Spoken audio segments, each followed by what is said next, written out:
जय गणेश जी।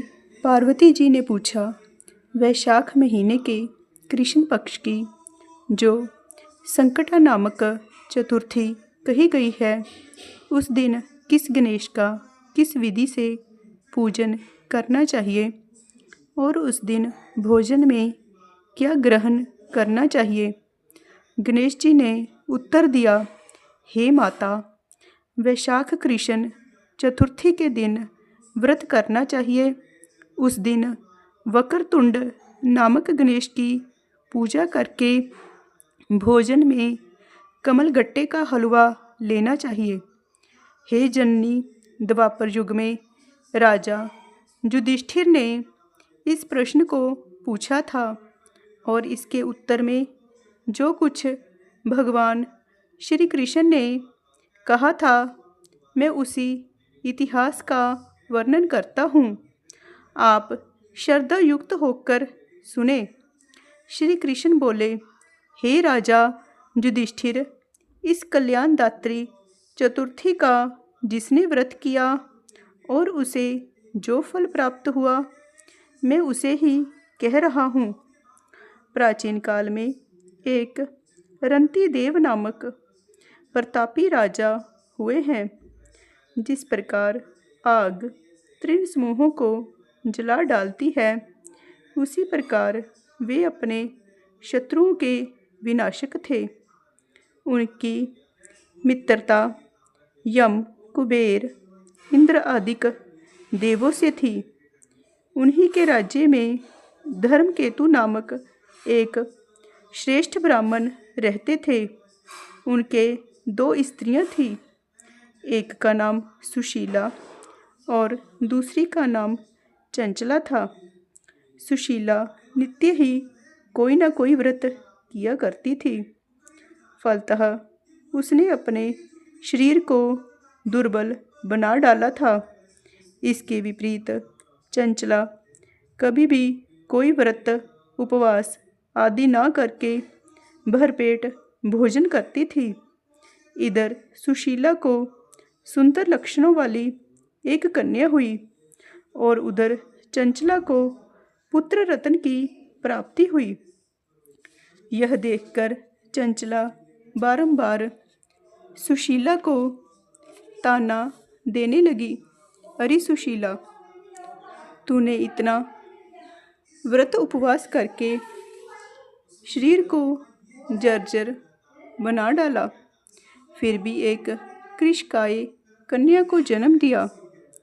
मुझे देख, मैं कभी व्रत आदि के चक्कर में न पड़कर हृष्ट पुष्ट बनी हुई हूँ और वैसे ही बालक को भी उत्पन्न किया है। अपनी सोच का व्यंग्य बाण सुशीला के हृदय में चुभने लगा। वह पतिव्रता विधिवत गणेश जी की उपासना करने लगी। जब सुशीला ने भक्ति भाव से संकटनाशक गणेश चतुर्थी का व्रत किया तो रात्रि में वरदायक गणेश जी ने उसे दर्शन दिया। श्री गणेश जी ने कहा, हे सुशीले, तेरी आराधना से हम अत्यधिक संतुष्ट हैं। मैं तुम्हें वरदान दे रहा हूँ कि तेरी कन्या के मुख से निरंतर मोती और मूंगा प्रवाहित होते रहेंगे। हे कल्याणी, इससे तुझे सदा प्रसन्नता रहेगी। हे सुशीले, तुझे वेद शास्त्र वेता एक पुत्र भी उत्पन्न होगा। इस प्रकार का वरदान देकर गणेश जी वहीं अंतर्धान हो गए। वरदान प्राप्ति के फलस्वरूप उस कन्या के मुंह से सदैव मोती और मूंगा झड़ने लगे। कुछ दिनों के बाद सुशीला को एक पुत्र उत्पन्न हुआ। उसके बाद धर्मकेतु स्वर्गगामी हो गया। उसकी मृत्यु के बाद चंचला घर का सारा धन लेकर दूसरे घर में जाकर रहने लगी, परंतु सुशीला पति के घर में ही रहकर पुत्र और पुत्री का पालन पोषण करने लगी। उस कन्या के मुँह से मोती और मूंगा गिरने के फलस्वरूप सुशीला के पास अल्प समय में ही बहुत सा धन एकत्रित हो गया। इस कारण चंचला उससे ईर्ष्या करने लगी एक दिन हत्या करने के उद्देश्य से चंचला ने सुशीला की कन्या को कुएं में ढकेल दिया। उस कुएं में गणेश जी ने उसकी रक्षा की और वह बालिका सकुशल अपनी माता के पास लौट आई। उस बालिका को जीवित देखकर चंचला का मन चिंतित हो उठा। वह सोचने लगी कि जिसकी रक्षा ईश्वर करता है उसे कौन मार सकता है। इधर सुशीला अपनी पुत्री को पुनः प्राप्त कर प्रसन्न हो गई। पुत्री को छाती से लगाकर उसने कहा, श्री गणेश जी ने तुझे पुनः जीवन दिया है। अनाथों के नाथ गणेश जी ही हैं।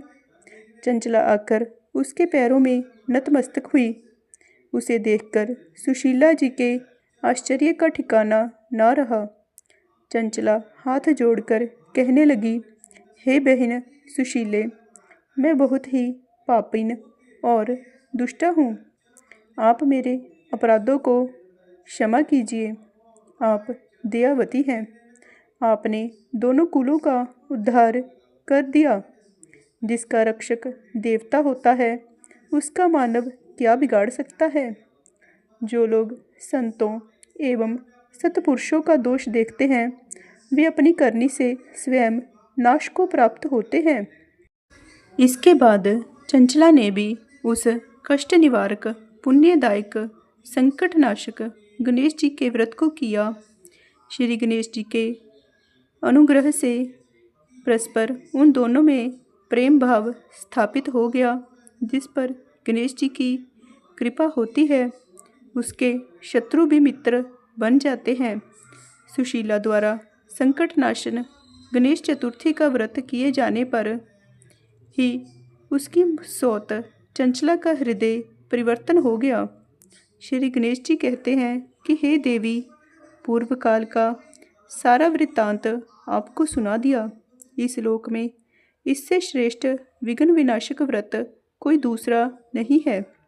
श्री कृष्ण जी कहते हैं कि हे धर्मराज, आप भी विधि पूर्वक गणेश जी का व्रत कीजिए। इसके करने से आपके शत्रुओं का नाश होगा तथा अष्ट सिद्धियाँ और नवनिधियाँ आपके सामने हाथ जोड़कर खड़ी रहेंगी। हे धर्मपरायण युधिष्ठिर, आप अपने भाइयों, धर्मपत्नी और माता के सहित इस व्रत को कीजिए। इससे थोड़े समय में ही आप अपने राज्य को प्राप्त कर लेंगे। जय गणेश जी। जय श्री कृष्ण।